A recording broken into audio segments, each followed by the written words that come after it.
Hello and welcome to this new video on how you can transfer WhatsApp messages from an Android device to an iPhone.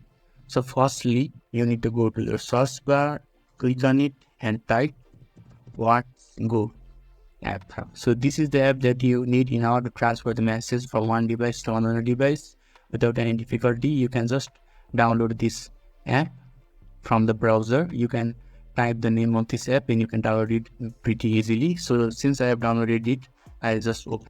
As you can see now, the app has been opened successfully, and here is the section on the WhatsApp transfer WhatsApp data between Android and iOS device. This is what we need.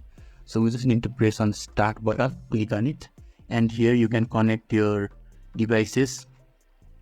Firstly, source is the Android and the destination is iPhone. It can be vice versa as well.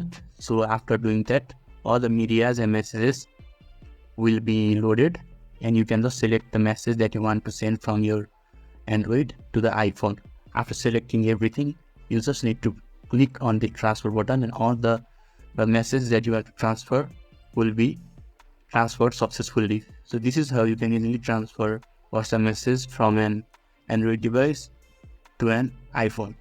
So if this video was helpful to you, leave a like. Thank you.